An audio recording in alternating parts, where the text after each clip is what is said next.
에베소서 1장 1절 2절 같이 봉독합니다. 우리가 지난번에 살펴본 내용 조금 리뷰를 한번 해보고 오늘 또 진도를 계속 나가도록 하겠습니다. 자, 우리 교환해 보시면은 우리 기억나는 대로 지난 주간에 한번 했었으니까 기록자가 누굽니까? 누가 이 편지를 썼지요? 사도 바울이. 그래서 1장 1절 상반부에 나옵니다. 하나님의 뜻으로 말미암아 그리스도 예수의 사도가 된 바울 했으니까 이 바울 선생님이 이 서신을 썼구나. 성경 안에서 이러한 확실한 증거를 찾을 수 있을 때에는 뭐라고 하죠? 두 글자로 내증이라. 그런데 성경 안에서는 발견할 수 없고 외부에서 어떤 문헌에 나와 있다거나 어떤 유명한 신학자가 연구해가지고 발표한 내용이 있다거나 그런 데에서 누구가 이렇게 말했다, 그런 형식이 되겠지요. 그때는 두 글자로 뭐라고 합니까? 외증이라고 한다. 그러나 이 외증은 정확하게 그 주장이 맞는지 안 맞는지는 모릅니다. 이제 하나님만 아시는 문제고요. 그래서 우리는 가장 확실한 증거는 성경 안에 그 기록한 사람의 이름이 기록이 되어 있으면은 그게 가장 확실한 거다. 그래서 기록자는 1장 1절 상반부에 기록이 되어 있으니까 이 내증이 되겠습니다. 이 바울 선생님이고요. 그 다음에 이 편지를 받아보는 거는 누굽니까? 역시 1장 1절 요 후반부에 있습니다. 그렇죠. 에베소에 있는 성도들과 또 뒤에 한마디가 더 붙어 있습니다. 신실한 자들에게. 전부 다 에베소 성도들을 말하는데 지난번에 말씀을 드린 것처럼 이 에베소 교회라고 하는 것은 어느 특정한 하나의 교회, 예를 들어서 버팀목 교회, 이러한 지교회 하나를 의미하는 것이 아니라 에베소에 있는 성도들이에요. 아시겠죠? 우리가 평상시에 말할 때는 에베소 교회 그렇게 말합니다. 또 요한계시록에도 에베소 교회가 나옵니다. 이제 처음 사랑을 버렸느니라 야단을 맞는 장면이 나오는데 어쨌든 이 표현에 의하면 에베소에 있는 성도들, 에베소 교인이 아니라 에베소에 있는 성도들, 이 말씀에 근거해서 이제 많은 신약학 학자들이 어떤 특정한 한 교회에만 편지를 보낸 것이 아니라 교회 A에서 다 읽고 난 다음에 옆에 있는 교회 B로, 또 교회 B가 다 읽고 난 다음에 또 다른 교회인 에베소에 있는 교회 C로, 이런 식으로 해서 돌려가면서 읽었다. 그래서 혈압용 서신이다, 이렇게 말을 합니다. 자, 그 다음에 세 번째로는 기록 연대가 언제쯤입니까? 주후 61년에서 62년 사이. 그러면 이 연대가 어떤 연대입니까? 첫 번째, 로마 감옥에 투옥된 연대가 되겠습니다. 이 에베소서는 갇힌 자 된 바울이라고 했기 때문에 이 옥중 서신이에요. 그런데 바울이 옥중에 감옥 속에 갇힌 경우가 사도행전으로부터 해서 바울 서신에 나타난 흔적들까지 다 합했을 때 크게 3번이 나옵니다. 우리 칠판을 잠깐 보실까요? 그래서 연대가 아주 복잡하기 때문에 좀 어수선한 그런 연대이기 때문에 앞에 뒤에 좀 전후 순서를 좀 이렇게 시각으로 살펴보시도록 하기 위해서 칠판에다 저희들이 아까 좀 그려놨었습니다. 그래서 58년도에서 60년도까지 추후 연대입니다. 그 대략 한 2년 어간이 되겠습니다. 뭐 2년이 조금 안 될 수도 있고 좀 넘어설 수도 있고요. 이 기간 동안에 3차 선교 사역을 마쳤습니다. 이제 그 이전에는 1차 그리고 2차가 있었지요. 그런데 이 3차 선교를 마친 다음에 바로 예루살렘에 들어와서 체포가 돼버렸어요. 이 바울이. 드로비모라는 사람하고 함께 이 예루살렘 성전에 있었던 모양인데, 그런데 실제로는 그 이방인이 예루살렘 성전에 있었던 것은 아닙니다. 그리고 성도들이 우리 성경에 보면 예루살렘 성전에 있었다라고 표현이 되어 있지만 엄밀하게 표현하면 성전 뜰에 있었던 거예요. 성전 뜰도 두 개로 분할이 되어 있습니다. 한쪽에는 유대인들만이 들어갈 수 있는 12지파에 해당이 되는 그 사람들만 들어갈 수 있는 뜰을 유대인의 뜰이라 하고, 12지파에 상관없는 아브라함의 혈통적 후손이 아닌 그러나 이방인으로서 하나님을 경외하고 또 절기 때마다 찾아오는 그런 사람들도 있습니다. 대표적인 예로 간다게 그 내시 있지 않습니까? 에티오피아의 국왕의 호칭이 간다게입니다. 사람 이름이 아니에요. 왕의 호칭이에요. 황제, 국왕 이런 식으로. 그래서 그 간다게 내시 같은 경우에도 예루살렘까지 수레를 타고 올라와서 경배를 드리고 다시 자기 나라로 돌아가는 그런 경우지요. 이제 그런 사람들이 성전 안에 들어갈 때는 이방인의 뜰로 가야 됩니다. 유대인의 뜰에 갔다가는 처형을 해도 죽여도 로마 제국에서 책임을 안 진다고 되어 있습니다. 아주 엄격합니다 그게. 그런데 바울이 이방인하고 함께 유대인의 뜰에 들어갔다, 이거 참남한 죄다. 그래가지고 바울을 체포해서 가이사랴 감옥에다 넘겨줘 버리지요. 거기에 이제 펠릭스라든가 베스도라든가 아그리빠 왕이라든가 지난번에 제가 말씀을 드렸듯이 쭉 재판을 거치는데 그 기간이 1년 내지 2년 정도 어간에 해당이 됩니다. 뭐 몇 월 며칠까지는 안 나와 있으니까 정확하게 계산할 수는 없고, 그 다음에 이 가이사랴 감옥에서 여러 번 재판을 받으면서 총독들이 또 중간에 바뀌잖아요. 그러면서 이 바울 선생님이 거기에서 딱 선언을 합니다. 자기 자신은 로마 시민권을 가진 사람이기 때문에 나는 더 이상 당신들한테서 재판받지 않겠다 하고서 나는 로마 황제에게 가이사에게 상소하겠소, 그 앞에 서서 재판을 받겠소 해서 결국에는 어디로 이송이 됩니까? 61년도에 이 로마 감옥으로 가게 됩니다. 우리가 지난번에 살펴봤듯이 이곳에서는 꽉 찬 2년이라고 되어 있어요. two full years라고 되어 있습니다. 꽉 찬 2년 동안을 셋집에 거했다.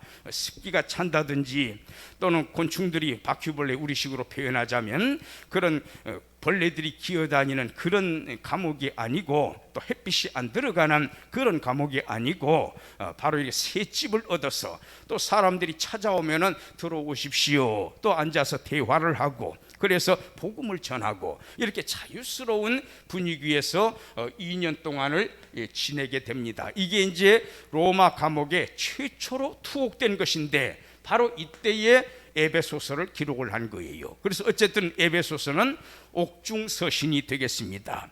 그런데 훗날에 요것도 이제 학자들이 좀 말이 많습니다. 학자들마다 주장이 다르고, 일단 성경에 근거하면은 또다시 바울 선생님이 로마 감옥에 투옥된 게 언제냐? 그거는 바로 디모데 후서를 쓰기 직전이 되겠습니다.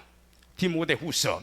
그런데 그때 감옥의 상황은 어떠했는가 하면은 지난번에 말씀을 드렸듯이 그 디모데에게 부탁을 하지요.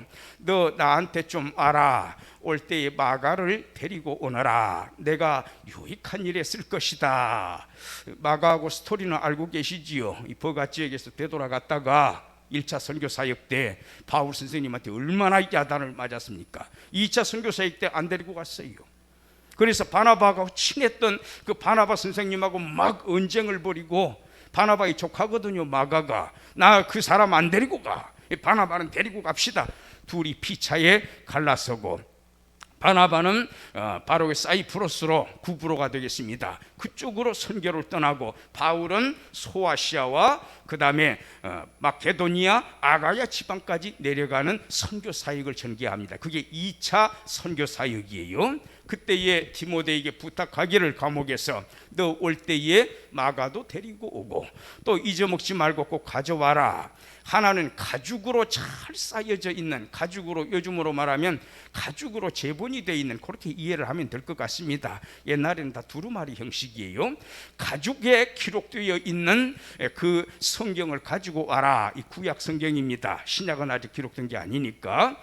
그리고 또한 외투를 가지고 오라 그랬습니다. 그 내용을 보았을 때에 이 감옥 생활이 참 힘드셨구나. 축축하고 습기가 차고 벌레들이 기어다니고, 그리고 누가가 다른 사람 다 떠나버리고 없고 누가만 나와 함께 있느니라. 누가가 의사잖아요. 감옥 속에서 고생하고 쓰러지고 또 병환이 깊어질 때 항상 누가가 옆에서 이렇게 돌봐줬던 것 같습니다. 그래서 2차 로마 투옥은 1차하고는 상당히 양상이 판이하다. 그 2차 로마 투옥 때는 고생을 많이 했습니다. 열악한 그런 형편이었지요.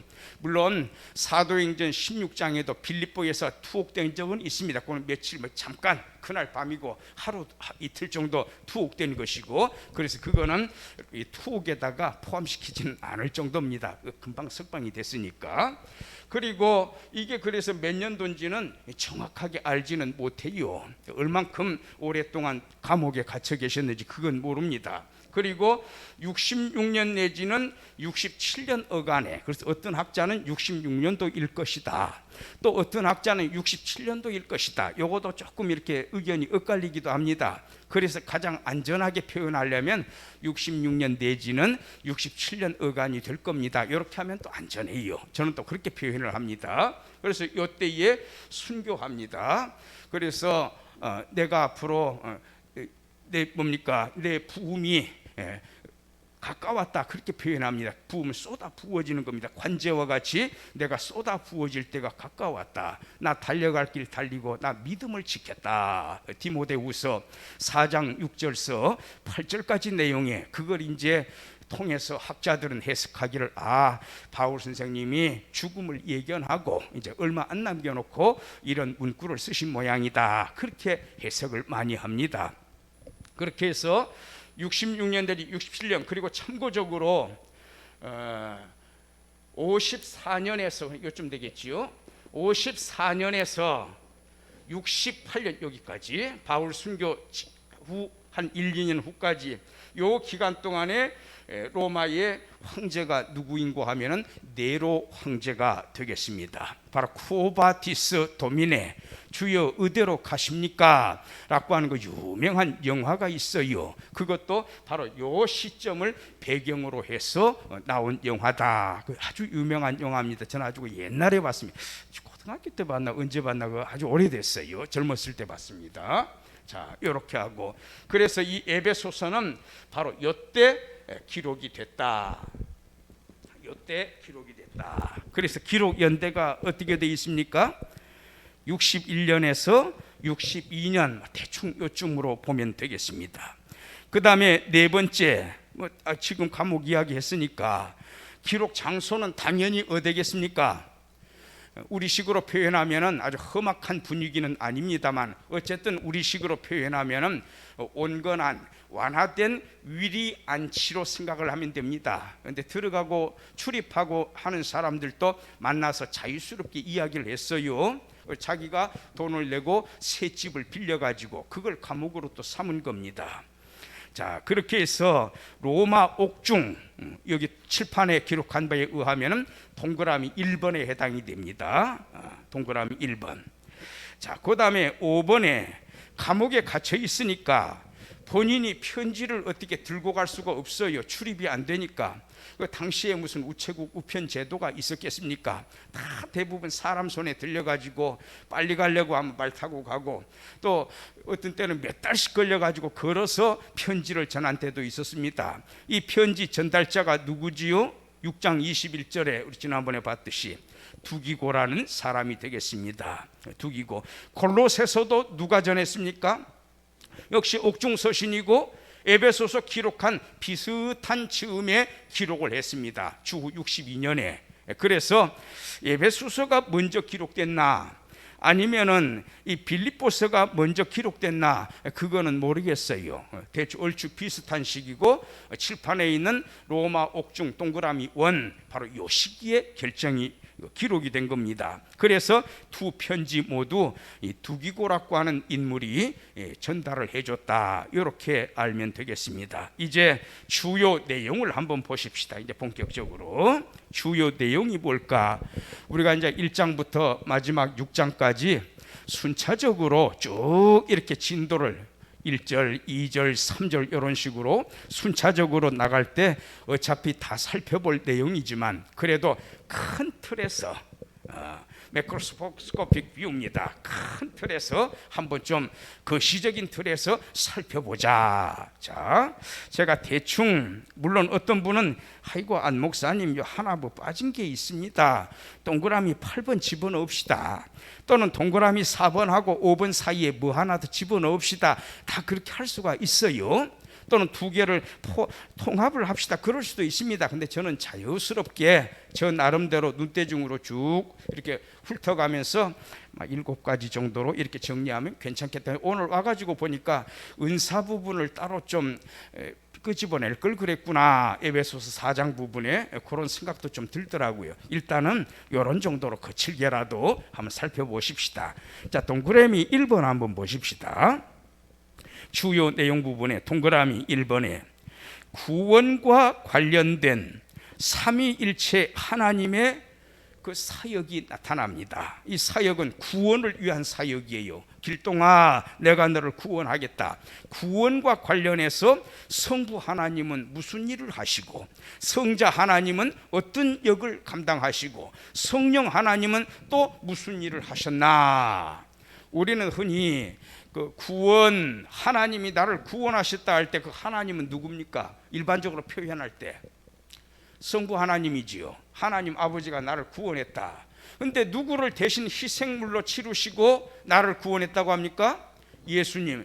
근데 대체적으로 보면은 성령님에 대해서는 거의 언급을 안 합니다. 짧게 표현할 때.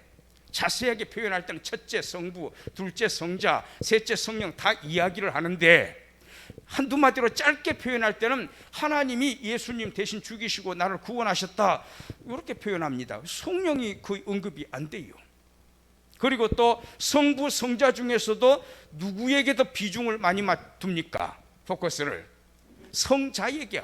예수님이 십자가에 피 흘리시고 사흘 만에 부활하시고 복음을 실현하시고 거기에다 초점을 맞추지, 하나님 아버지는 한마디 했으면 예수님은 세 마디 네 마디를 한다, 그 말이에요.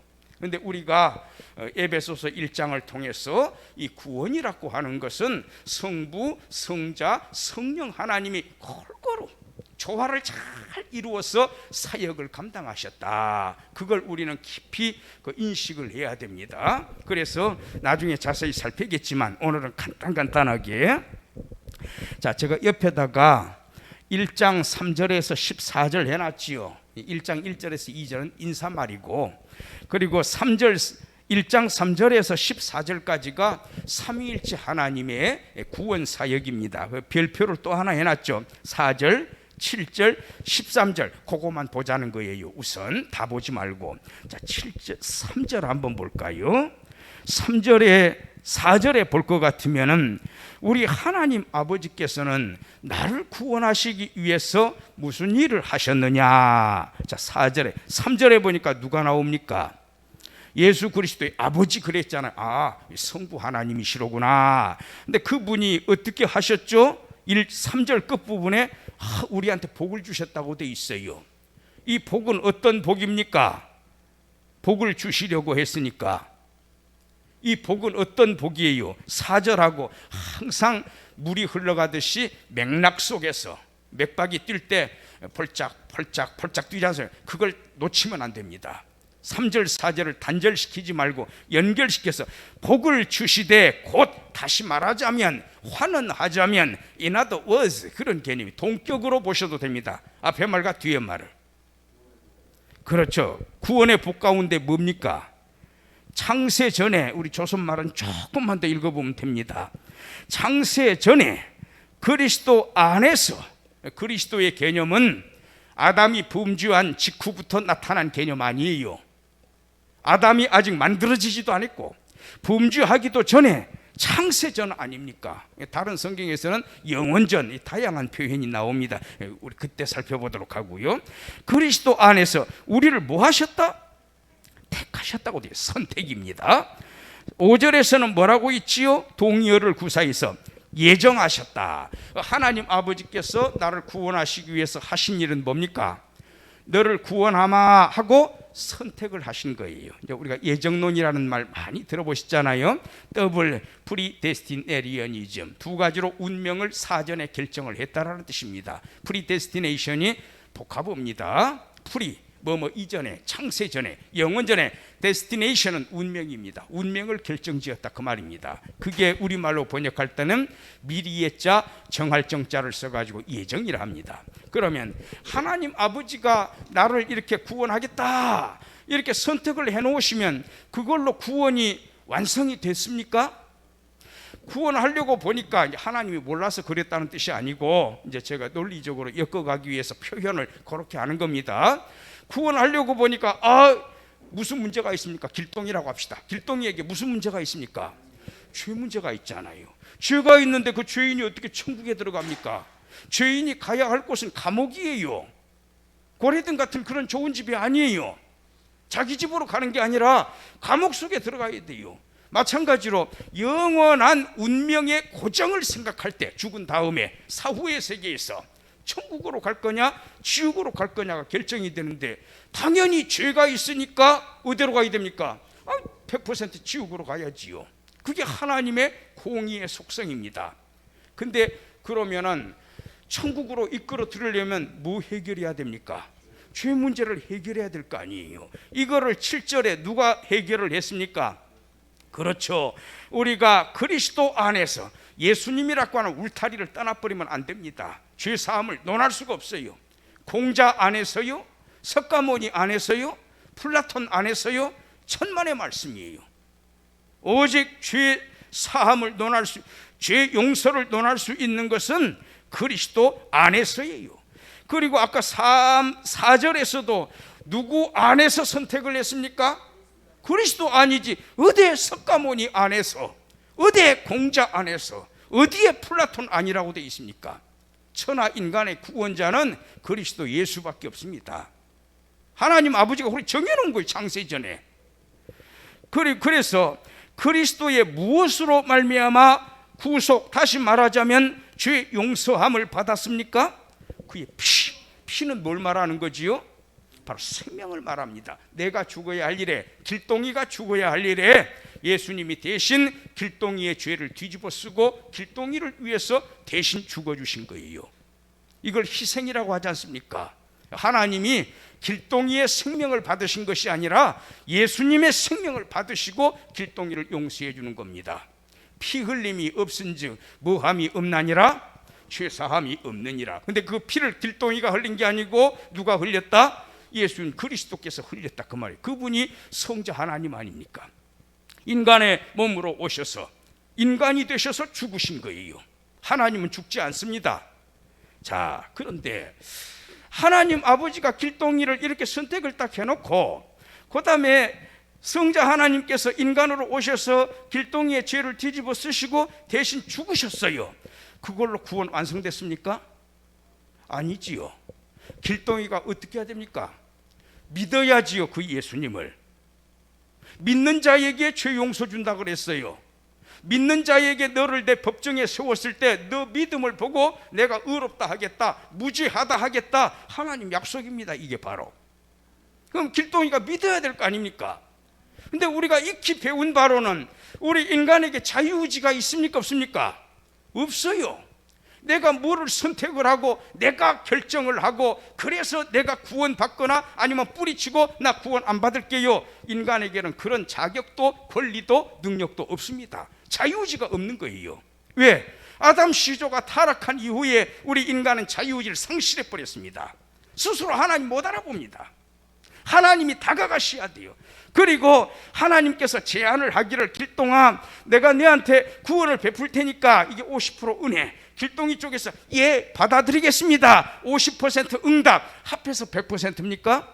아니에요. 하나님께서 100%꽉 틀어잡고 끌어당기는 하나님입니다. 구원은 하나님께 있는 것이지 인간 50% 하나님 요청 50%가 아니에요. 100% 하나님의 은혜로 구원받는 겁니다. 인간의 자유의지가 없기 때문에 하나님이 건져주시지 않으면 우리가 하나님 모릅니다. 하나님 믿을 수가 없습니다. 하나님의 역사예요. 이 일을 누가 하는 겁니까? 하나님 아버지 삼위일체 질서입니다. 누구를 통해서? 성령의 감동 감화를 통해서 부르시고 너희는 죄인이다 깨닫게 해주시고, 그리고 믿음을 심어주시고, 그 믿음을 보시고 하나님 아버지는 의롭다 선언하시고. 그래서 이처럼 14절에 한번 보십시다. 13절 해놨나요? 13, 14절 연결되어 있어요. 13절 끝부분에 그 구원의 복음 너희가 들었다, 그리고 믿었다, 성령으로 뭐 치심을 받았다? 인치심. 성령께서 도장을 찍어줬다. 어떤 도장을 찍어줬습니까? 14절에 기업의 보증으로서의 도장입니다. 여호와께서 말씀하셨느니라 그거 취소 못합니다. 성령께서 도장 꽉 찍어버리면 취소 못합니다. 그런데 기업의 보증이 됐다고 하는 것은 해석을 하면 무슨 뜻입니까? 누구에게 하나님께서 천국 기업을 주십니까? 종에게 주십니까? 자기 자식한테 주는 거예요. 하나님의 자식이 되었다, 이게 이미 전제된 표현입니다. 자식도 아닌데 무슨 기업을 줍니까? 아버지가 그 집 주인 나리가 돌아가실 때, 인간 세계로 비유해서 설명하자면 돌아가실 때 하인한테 재산을 상속하는 사람 없습니다. 자기 아들한테 넘겨줍니다. 아들이 정 없으면은 종 중에 뭐 자기가 평소에 친애하는 종이 있었다라든가, 쓸만한 종이로구나, 충성스럽구나, 그때 그 종한테 재산 넘겨주려면 어떤 절차 밟아야 되죠? 바로 양자로 삼아야 돼요. 그래서 우리 지난번에 공부했던 내용 중에 구원론 서정 가운데에서 소중, 회신, 칭, 수양 아들 삼는 거, 그게 들어가 있지 않습니까? 그 아들 삼는 과정이 빠져버리면 기업을 안 주시는 거예요. 아들한테만 기업을 줘요. 왜 우리가 하나님을 아빠, 아버지라고 부릅니까? 그러므로 이제는 너희가 더 이상 종이 아니요 아들이니, 아들이면 그로 말미암아 기업을 얻을지아니라.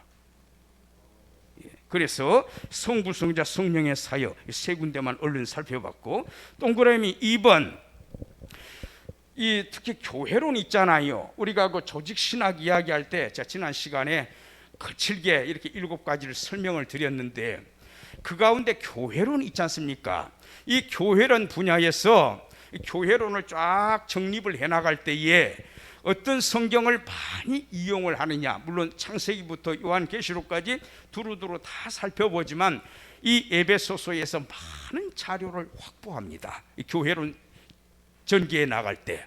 대표적인 사례로 22절 한번 보시겠어요? 또 만물을, 예수님은 왕이신데 그 거느리시는, 통치하시는 대상이 누굽니까? 신자들만의 세계입니까? 그거 잘못 알고 있는 분들이 많더라고요. 예수님은 만왕의 왕이세요. 온 우주 천하, 자기 자신이 창조하신 피조물 모든 세계를 다 손아귀에 틀어 잡으시고 이끌어 가시는 왕이십니다. 왕은 통치자잖아요. 근데 여기에 만물을 예수님의 발 아래, 그 발 아래 복종하게 하셨다. 만물의 왕이십니다. 신자들만의 왕이 아니에요. 불신자 세계는 하나님과 관계없다, 그렇게 말하면 안 돼요. 심지어 천사들 중에 배반한 사탄하고 그 졸개들 있지 않습니까? 자기 마음대로 못합니다. 하나님께서 허락을 하셔야 돼요. 하나님이 모르고 계시다가 어느 날 요청을 하니까 허락하시는 분이 아니에요. 칼빈은 말합니다. 하나님은 허락하시는 분이 아니라 주장하시는 분이다. 행위자다라고 이야기합니다. 참새 한 마리 땅에 떨어져가 죽는 거, 그거 허락 없으면 안 된다. 허락이라는 단어를 영현인가 이영현, 그 전도사님이라는 분이 그거 트집을 잡더라고요. 감리교 분이 보니까 설명을 들어보니까 거기에 허락이라고 써놨지만 그 허락이라는 의미는 행위자라는 의미입니다. 문자 그대로 해석하면 안 돼요.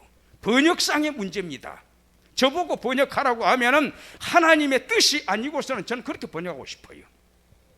자, 그래서 만물을 발 아래 복종하게 하시고, 또 예수님을 누구로 표현합니까? 우리 신자들 세계에서는 요거는 특별한 총영역입니다. 교회의 머리라고 돼 있잖아요. 교회의 머리다. 자, 그런데 카톨릭에서는 여기 머리라고 하는 것은 통치권을 말합니다. 수장, 머리 숫자, 어른 장자. 또 북한에서는 그 김일성한테 적용한 용어가 있지요. 머리 숫자, 거느릴 영자를 쌀 수령이라고 또 표현을 해요.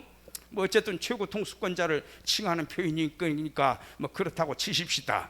여기에 머리 숫자, 어른 장자, 이건 교회 신학 용어입니다. 교회의 수장은 누굽니까?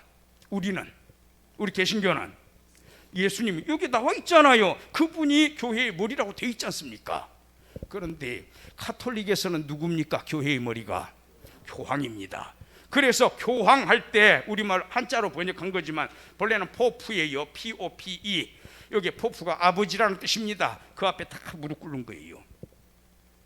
우리말로 번역할 때는 교황입니다. 우리는 한자 문화권이니까. 거기에 교황할 때 교자가 가르칠 교자입니다. 교회를 말하는 겁니다. 그 다음에 황은 무슨 황자입니까? 임금 황자입니다. 황제할 때 그 황이 임금 황자, 임금제자. 황제의 개념은 국왕의 개념하고 다릅니다. 황제는 어떤 위치에 있습니까? 모든 국왕들의 위에 있는 존재가 황제예요. 그리고 밑에 있는 주변 나라들의 국왕들은 제후 정도로 여깁니다. 책봉을 해주잖아요. 심지어 왕비를 또 새로운 사람으로 책봉할 때는 중국의 허락을 받아야 있어요. 우리나라 세자 책봉할 때도 중국으로부터 허락을 받아야 돼요. 황제는 왕들 중에 왕입니다. The King of the Kings예요. 왕들 중에 왕입니다. 황제를 부를 때는 뭐라고 하던가요? 폐하. 신하들이 왕을 호칭할 때는 뭐라고 하던가요? 전하 그러잖아요. 호칭이 다릅니다. 전하는 뭡니까? 팰리스, 궁궐, 집전자, 궁전을 말합니다. 당신은 궁전 위에 있고 우리 신하들은 아래 하자, 궁전 아래에서 배움나이다. 우리는 밑에 있는 존재입니다. 그게 전하라는 뜻입니다. 전하가 왕의 호칭이 아니에요. 본래 우리는 궁전 밑에 있나이다. 요건 뭘 전제한 말인고 하면은 궁전 안에 계실 분은 당신뿐입니다. 그런 뜻이에요. 폐하는 뭡니까? 섬돌 폐자, 계단을 말합니다. 황제가 옛날에 예를 들어서 어떤 나라에서 사신이 왔다. 10계단 위로 올라오너라. 10계단 위로 올라오라 하신다. 그럼 10계단 올라가서 탁 엎드려요. 계단 아래에서 엎드리는 겁니다. 황제가 또 얼굴을 가까이 보기 위해서 5계단 더 올라오라. 옆에 있던 사람이 5계단 올라오라 하십니다. 5계단 올라가서 탁 엎드려요. 그래서 계단 아래 엎드린다. 이게 폐하입니다. 섬돌 폐자, 아래 하자. 각하는 누각할 때 그 각하입니다. 그 밑에 있고 그 위에 올라가실 분은 당신이라는 뜻이지요. 자, 얘가 좀 빗나갔는데 여기에 그래서 교회의 머리는 바로 예수 그리스도다. 성공회, 영국의 성공회는 교회의 머리가 뭡니까? 누굽니까? 국왕입니다. 헨리 8세가 교회 수장령을 통과시켰잖아요. 근데 우리 개신교는 누가 교회의 머리가 될 수 있습니까? 될 수 있는 것이 아니라 교회의 머리이십니다. 영원전부터 바로 그리스도 예수뿐이지요. 그분이 우리의 왕입니다. 그래서 여기 아주 귀중한 교리, 그를 만물 위에 교회, 여기 교회는 신자들의 세계입니다. 교회의 머리로 주셨느니라. 하나님 아버지께서, 이게 삼위일체 내의 질서입니다. 높낮이를 말하는 게 아니에요. 자, 뒤에 몸이라는 이야기가 나오는데 그거는 제가 나중에 설명을 할 때 하고요. 그 다음에 동그라미 3번 뭘 기록하고 있습니까? 에베소 교회에서 구원과 보편적 교회. 자, 보편적 교회라고 하면은 이 구원이 유대인만의 전용입니까? 전적인 소유물입니까? 아니에요. 유대인에게만 구원이 주어지는 것이 아니라 예수님 말씀하신 것처럼 사도행전 1장 8절에 땅끝까지 이르러, 그래서 한국 땅에도, 요즘식으로 말하면 중국 땅에도, 일본 땅에도, 미국 땅에도, 호주 땅에도 어느 곳에나 선교사들이 들어가서 복음을 전하고 그들 가운데에도 하나님 백성이 있다라는 거예요. 구약시대에는 솔직히 99% 어느 영역 안에 들어가 있었습니까? 아브라함의 후손들이고 유대인의 세계, 이스라엘 국경 안에서 이 구약시대가 신약시대가 준비가 된 거예요. 구약을 통해서. 그러나 이제는 구약시대에 쭉 준비를 해왔던 거, 메시아 오신다, 영원한 제사장 오신다, 영원한 임금이 오신다, 영원한 선지자가 오신다, 실제로 신약에 오셨잖아요. 이제 완성이 됐잖아요. 복음이 이제 소잡아 바치고 양잡아 바치는 게 아니라 예수님이 희생을 치르심으로써 영원한 속죄 효과를 가지고 있지 않습니까? 바로 그 소식을, 요분을 믿으면 용서해 준다, 구원받는다, 그 소식을 이제는 사방팔방에다 퍼뜨려야 될 거 아닙니까? 그 사방팔방이 다 어느 나라들입니까? 유대인 입장에서 보면은 이방 사람들이에요. 할례 받지 못했던 그 이방 사람들 세계에, 복음이 이제는 전 세계에 보편화가 된다. 그래 한번 몇 절만 보십시다. 8절 한번 볼까요? 제가 일부러 세개 구절을 해놨습니다. 너희가 그 은혜를 인하여 믿음으로 말미암아 구원을 얻었나니, 이것이, 이 구원이라고 하는 것이 너희에게서 난 것이 아니라 하나님의 뭐다? 선물이다. 그래서 9절에 우리는 내가 내 능력으로, 내 공로로 구원을 받았습니다 하고 자랑할 수 있습니까? 없습니까? 못합니다. 하나님이 하셨나이다 라고 고백을 해야 돼요. 100%. 아까 제가 자유의지 이야기했지 않습니까? 우리 인간에게는 자유의지 없습니다. 하나님이 나 구원하지 않으시면 나 끝까지 하나님 몰라요. 믿을 수도 없고 내 능력으로 믿는 게 아닙니다. 성령께서 감동 감화를 주시고 깨우침을 주셔야 돼요.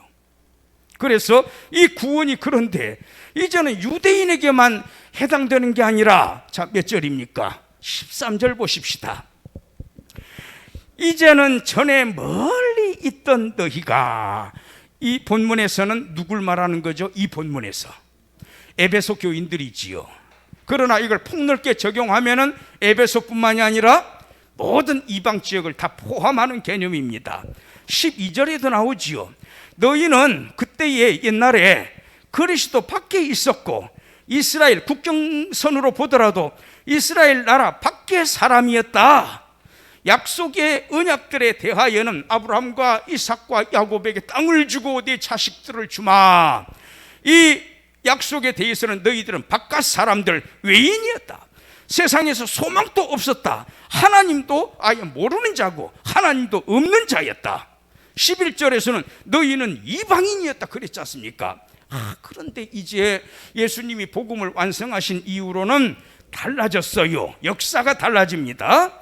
13절에 보면 이제는 옛날에, 이전에 멀리 있던 너희가 그리스도 예수 안에서 그리스도의 피로 인해서 어떻게 했느니라? 가까워졌다.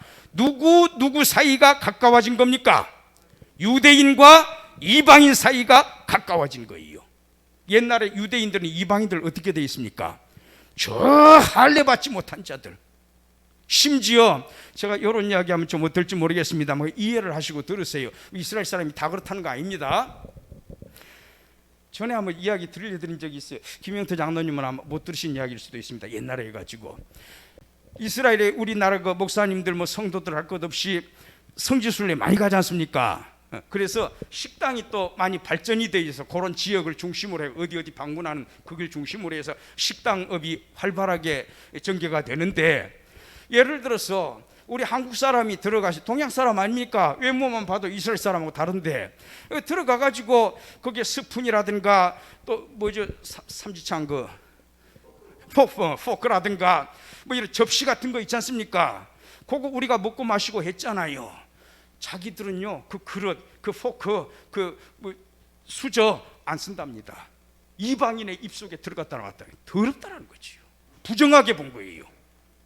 실제로 그런 사람이 있답니다. 지금도 일부겠죠. 물론 저 오해할까 봐 좀 조심스럽긴 한데, 그리고 그런 정도로만 제가 하겠습니다. 또 다른 예화가 있긴 한데, 그래서 이방인들에 대해서는 아예 눈길을 주지를 않아요.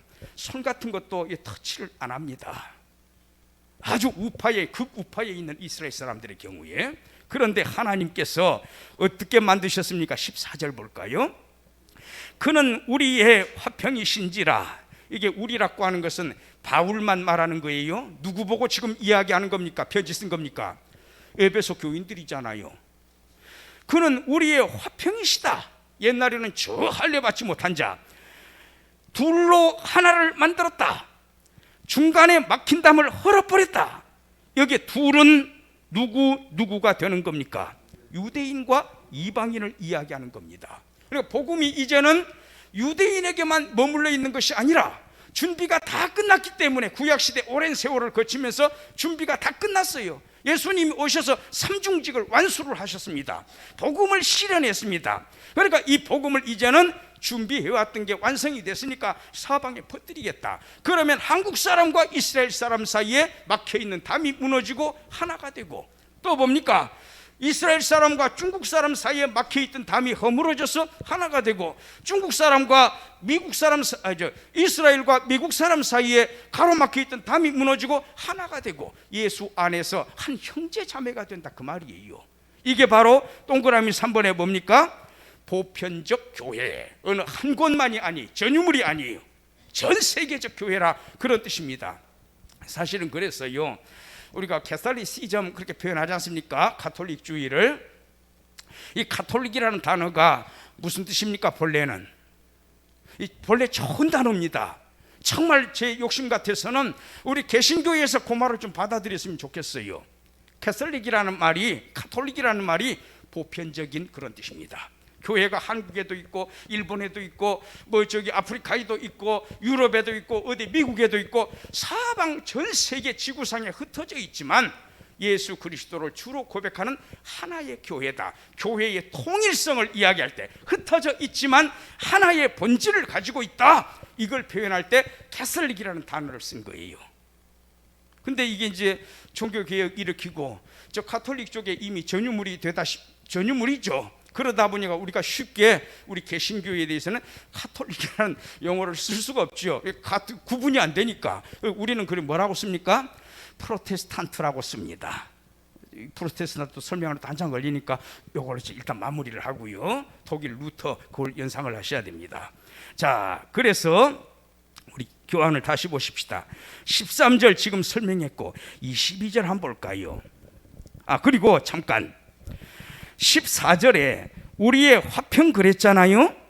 이 화평을 사실은 아까 답이 한번 나왔었는데 두 가지 차원에서 생각해 볼 수가 있습니다. 하나는 15절에 이 둘로 자기 안에서 하나의 새 사람을 만들어 지었다. 이 둘, 누구와 누구 관계? 이방인과 유대인과의 관계. 그 다음에 16절에서 또 한번 찾아보세요. 이 화평의 의미를 조금 더 확장해가지고, 덕장이라기보다는 동전의 양면처럼 위쪽 면하고 아래쪽 면, 테일앤드 헤드를 양쪽을 다 말하고 있습니다. 누구와 화목이 된 겁니까? 하나님과 화목하게 했다. 이런 의미도 또 우리가 연상을 해볼 수가 있습니다. 그러나 사실 이 본문에서는 유대인과 이방인 사이가 화목하게 되었다, 그걸 이야기하는 거예요. 그러나 하나님과 화목하게 했다, 이 부분이 나오지 않습니까? 이 둘을 하나로 합해가지고 하나님 앞에서 화목하게 했다. 하나님과 유대인 사이, 하나님과 이방인 사이, 또는 하나님과 유대인 더하기 이방인 사이에 화목이 있게 했다. 이런 점까지 바울이 짚어주고 있습니다. 그 다음에 동그라미 4번 한번 보십시다. 일부가 되겠습니다만 교회의 목적이라든가 또 기능이라든가 이것뿐이겠습니까? 그래서 성경 창세기부터 계시록까지 두루두루 찾아가지고 교회론을 또 전개를 해야 되겠지요. 자, 일단 여기서는 뭐를 이야기하느냐? 3장 1절에서 21절까지라고 해놨는데 6절 하나만 보십시다. 6절. 그리고 먼저 살펴보기 전에 3장 10절을 한번 보십시다. 이는 3장 10절에 이는 이제 무엇으로 말미암아? 교회로 말미암아. 교회라는 용어가 나타납니다. 또 한 군데 나타나요. 3장 21절 끝절입니다. 3장 21절 어디 안에서와 그리스도 예수 안에서? 교회 안에서와. 교회라는 이 단어가 또 한 번 나타납니다. 그러니까 이게 교회와 관련된 내용이지요. 물론 여러 가지가 있지만 그 가운데 제가 짚어본 것은 무엇인고 하면은 6절 말씀 한번 보십시다. 6절 이 사실은 교회의 목적입니다. 왜 하나님께서 교회를 세우게 하셨느냐? 한마디로 말해서 복음 전파지요. 그러나 이때 상황으로 미루어 보면 절실하게 누구를 향해서 복음을 전하는 목적입니까? 이방인들이지요. 이제 유대인 세계를 벗어나서 땅끝까지 확산해 나아가야 되니까, 침투에 들어가야 되니까, 이는 이방인들이 복음으로 말미암아, 복음을 통하여, 복음에 의하여 그리스도 예수 안에서 함께 뭐가 되고? 후사가 되고. 함께는 그러면은 뭐가 되는 겁니까? 유대인과 이 이방인들이 함께 후사가 된다, 상속자가 된다, 그 말이에요. 아까 제가 말씀드렸듯이 누구한테 상속해 줍니까? 자기 자식한테 상속해 주는 거예요. 그러니까 유대인만이 하나님의 자식이 아니라 누구도 이제는 하나님 자식이 된다? 이방인들도 된다, 그 말이에요. 후사가 된다. 이 천국이 보증이 된 겁니다. 종한테는 후사 삼지 않습니다. 함께 후사가 되고, 보십시오, 또 함께 지체가 되고, 함께 하나님의 언약, 약속에 참여한 자가. 하나님 약속은 1.1획도 변하지 않습니다. 나를 자녀 삼으시겠다고 했으면 끝까지 나를 버리지 않습니다. 이 함께라는 단어가 여러 번 나왔네. 지금 보니까요. 후사라는 용어 얼마나 아름답습니까? 지체가 된다라는 게 무슨 말입니까? 한 몸뚱이가 있는데 지체는 뭡니까? 팔, 다리, 눈, 코, 귀, 이런 게 지체예요.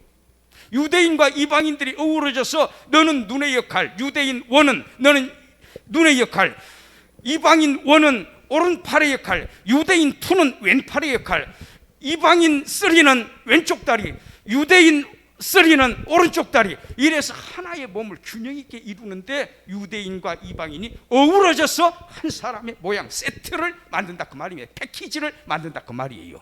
하나만 빠져도 그 이상한 몸이 되는 거지요. 유대인과 이방인이 구별이 없다는 겁니다. 함께 형제자매가 된다는 겁니다. 그래서 바로 교회는 이거를 하기 위해서 뭘 전해야 된다? 아까 6절에 이방인들이 복음으로 말미암아. 그래서 교회에서 선교의 사명 참 중요합니다. 선교사들 함부로 경솔하게 여기거나 지원 액수 자꾸 깎아내리거나, 교회 이제 어느 정도 자립이 된 교회들이 있지 않습니까? 다른 거는 막 이렇게 올리면서, 예산을 올리면서 선교 비용만은 아끼려고 왜 그러는지 모르겠어요. 그게 아까운 거예요. 우리나라 돈이 외국으로 나가니까 아까운 겁니까? 그 하나님 사역이에요. 선교에는 국경이 없어요. 교회 간에 간격도 없습니다. 자, 큰 교회들 잘하는 교회도 있어요. 근데 어떤 교회는 거의 절반 가까이가 선교 헌금이 선교비로 나가더라고요. 근데 어떤 교회는 큰 교회인데 성도도 엄청나게 많은데 선교비가 너무 궁색하게 짜여진 그런 교회도 있어요. 안타깝죠, 그런 거 보면. 자, 그 다음에 동그라미 5번. 뭐 많지만은 제가 이 4장에서 아까 제가 식사하고 내려와서 요걸 조금 문단을 나눠가지고 동그라미 한 6번, 5번 해가지고 따로, 지금 현재 동그라미 5번을 6번으로 좀 내리고 4장을 좀 나눴으면 좋겠다, 그런 생각도 들더라고요. 하나는 뭔고 하면은 그 11절에 보니까 그가 혹은 사도로, 혹은 선지자로, 혹은 복음 전하는 자로, 혹은 목사와 교사로 주셨으니, 이게 이제 은사와 관련된 겁니다. 물론 은사와 관련해서 여기에서는 구체적으로 직분을 이야기하고 있는 거예요. 이것도 교회론이지요. 교사, 목사, 또는 여기에 다 나와 있지는 않지만 집사, 이 다 들어갈 수 있지 않습니까? 칼빈이 이런 구절을 참고해가지고 장로교를 주장을 한 겁니다. 목사와 장로와 집사와 또 뭡니까? 교사는 교수들을 말하는 거예요. 그런데 그 목적이 어디에 있습니까? 12절에 왜 사도도 있어야 되고, 초대교회 이후에는 다 사라집니다. 이 직분은 사도와 선지자는 다 사라져요. 지금 이거 주장하면 안 됩니다. 초대교회 당시에 예언 활동을 하는 사람도 있었어요. 예를 들어서 아가보, 바울 선생님도 예언하지 않습니까? 요한도 계시를 했지 않습니까? 예언을 했지 않습니까? 근데 그 전통은 초대교회에 끝난 겁니다. 지금은 예언 활동 없습니다. 기록된 말씀에 근거해서 해석을 하고 적용을 시켜줘야 되고, 그 말씀을 선포해야 됩니다. 뭐 찌리찌리 해가지고 내가 계시 받았는 둥 하면서 그 예언 활동하는 사람이 꽤 많아요. 과천에 가면 40명도 넘어요. 자기가 예수라고 하는 사람들이. 사도로 선지자로 복음 전하는 자, 목사, 교사, 왜 이분들을 세워야 되죠? 이 직분자들을, 성도를 온전하게 한다. 성도들이 뿔뿔이 흩어지면요, 목자 없는 양과 같은 거예요. 불쌍한 거예요. 또 성도가 잘못된 목자 만나면은 그 신앙 생활 일생을 다 망쳐버립니다. 좋은 목자를 만나야 돼요.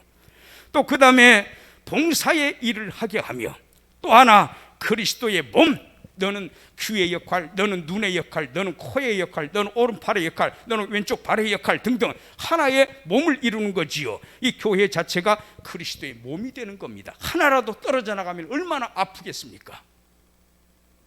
불균형이 이루어지겠습니까? 그리고 또 교회 역할이 뭡니까? 13절에 이게 풍요롭게 나오네요. 사실은 하나님의 아들 예수님이죠. 믿는 것과 아는 것에 하나가 돼요. 그래서 이거는 믿을 신자, 알 지자, 신지일치가 되겠습니다. 믿는 것과 행하는 것, 아는 것이 하나가 되어야 된다. 신앙하고 지식이 다른 사람도 있어요. 또 그래 행위도 다른 사람이 있습니다. 바로 이런데 온전한 사람을 이루도록 하기 위해서는 뭐가 있어야 됩니까? 교회가 있어야 돼요. 교회 안에 목사도 교사도 있어야 되는 겁니다. 이 가르치는 사람들이. 그래서 이 부분을 좀 하나 제가 따로 뗄 걸, 그런 조금 아쉬움은 있습니다. 일단 제가 7가지로 정해놨는데, 그 다음에 동그라미 5번에 한번 보십시다.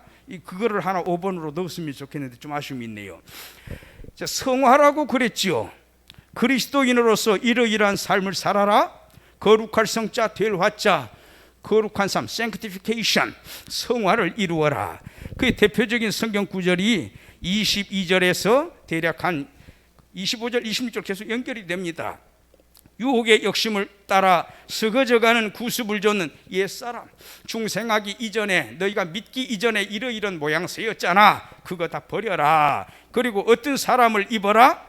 새 사람이 되어 24절의 끝부분에 새 사람을 입으라. 하나님의 형상을 회복해가는 그런 신자상 구현.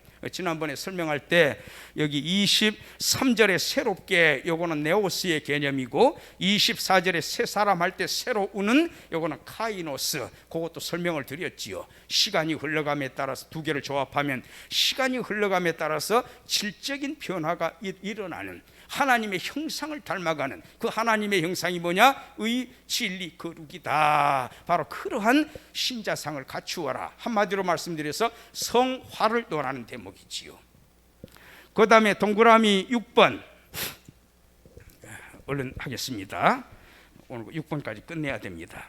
동그라미 6번에 보면은 수평적 윤리 실천. 왜 제가 수평적이라고 썼는가 하면은, 우리는 기독교 윤리, 크리스천 에틱스 하게 되면은 관계성을 이야기할 때 relation between A and B, A와 B의 사이를 이야기할 때 두 가지 개념을 생각합니다. 십계명 돌판 연상하시면 됩니다.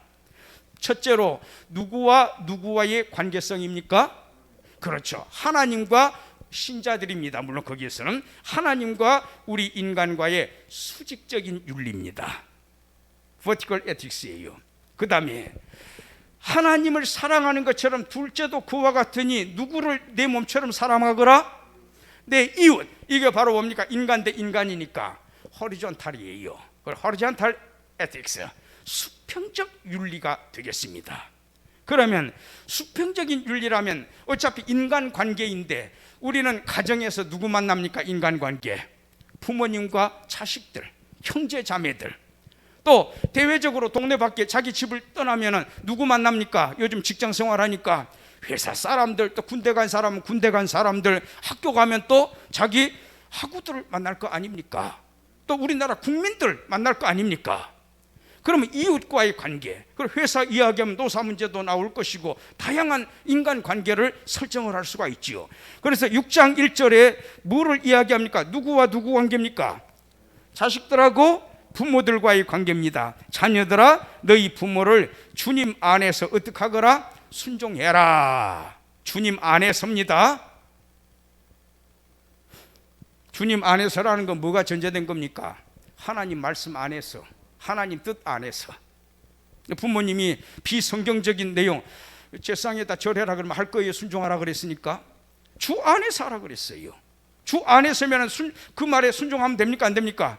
안 되는 거예요. 순종 안 하는 것이 오히려 부모님께 효도하는 겁니다. 그 부모님도 잘못되는 거고 자기도 잘못되는 거예요. 하나님 앞에 둘 다 범죄하니까. 그 다음에 4절에는 누굽니까? 아까는 자식들이 순종해라 그랬고 4절에는 이번에는 부모들한테 아비들아, 교양과 그 자녀를 노엽게 하지 말고 막 회초리 가지고 때리는 사람 있지요. 자녀는 영문도 모르고 맞아요. 그 폭력입니다. 그거는. 회초리를 맞아도요, 부모가 자상하게 설명을 해주고, 물론 그래서 깨달음이 충족하다고 하면 매를 달 필요는 없습니다.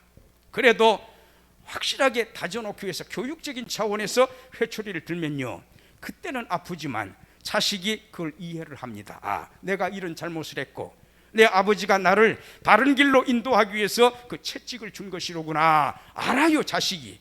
그 부모 원망하지 않습니다. 그 교육적인 효과가 엄청나게 큰 거예요. 솔로몬은 때려도, 심지어는 때려도 죽지 아니하리라 그 말까지 했지 않습니까? 제가 이거 학교에서, 일반 학교에서 이 말하더니 저 쫓겨납니다. 요즘 세상이 아주 이상하게 됐어요. 성경대로 못 가르쳐요. 자, 그거고. 그 다음에 5절에는 누구한테? 이 수평적인 관계죠. 다 대인 관계입니다. 종들한테 뭐라고 했습니까? 두려워하고 떨며 성실한 마음으로 너희 상전들은, 요즘으로 노사관계 생각하시면 됩니다. 이때는 이제 주종관계 시대이기 때문에 요 단어들을 쓴 거예요. 지금 뭐 종이라 그러면 안 되지요. 노동자, 고용된 사람, 고용인과 노동자와 사용자, 이렇게 구분하면 돼요. 노사라고 많이 표현하지요. 그 다음에 9절에는 전부 다 평등하잖아요. 지금 종들한테만 하고 끝나는 것이 아니라 상전들한테, 아까는 아버지한테 이야기하고 자식들 이야기하고, 상전들아 너희도 이와 같이 하고 종들이 너희를 대하듯이 똑같은 입장 바꿔서 공갈을 그치라 그랬잖아요. 그 다음에 또 이렇게 그렇게 해서 이게 전부 다 어떤 관계입니까? 지금 설명한 게 동그라미 6번에 수평적 윤리 실천, 이렇게. 그 다음에 마지막으로 하나, 동그라미 7번에 바울이 이제 마지막으로 이 편지를 마무리해가는 과정에서 에베소 성도들한테 각별히 부탁을 하는 게 있어요. 신앙적으로 너희는 어떤 사람이 돼야 된다? 단단히 무장하는 사람이 돼야 된다. 그래서 우리가 익히 들어왔던 전신갑주 기억나시지요? 자, 우리 어딘고 하면은 어디냐, 11절 보세요. 지금도 전신갑주 맞습니까? 똑같이 번역됐습니까? 저 옛날 성경인데, 마귀의 괴계를 능히 대적하기 위하여 하나님의 전신갑주를 입으라. 이게 전신갑주, 나중에 단어를 제가 설명드릴게요. 완전히 하나의 세트를 이룬 겁니다. 군인이 총 들고 전장에 나갔는데 가다 보니까 총알을 안 가져왔네. 총은 가지고 있으면 그건 패키지가 세트가 아닙니다. 총도 중요하지만 총알도 똑같이 중요한 거예요. 그래서 완벽한 무장을 이야기하는데 우리말로 번역할 때는 온몸을 감싸는 갑주를 입으라 해서 골고루 설명했지요. 목적은 13절에 나옵니다. 모든 일을 행한 후에 서기 위함이라. 14절에 뭐가 나옵니까? 우리 지체 가운데에서 허리띠도 나오고, 그 다음에 흉배, 가슴 보호해야 되지요. 15절에 신발, 그 다음에 신발이니까 사방팔방 가서 복음 전해라 그 말이에요. 16절에 뭡니까? 방패도 가져야 되고, 17절에 투구 머리에다가 써야 돼요. 갑옷은 잘 입었는데 투구 안 쓰면 화살 맞으면 어떡할 겁니까? 그 다음에 성령의 검, 이런 거는 공격이지요. 말씀으로 공격하는 겁니다. 성령의 검은 말씀이다. 이렇게. 그래서 우리 에베소 교인들아, 신앙적으로 단단하게 너희는 무장을 하도록 해라. 손이건 발이건 눈이건 가슴이건 머리건 한 군데도 빠짐없이 온전히 갑주로 감싸도록 해라. 이래야만 마귀에게 대항할 수 있다라는 거예요. 그래서 이 내용을, 당부한 내용을 제가 동그라미 7번에다가 신앙의 무장이라 이렇게 표현했습니다.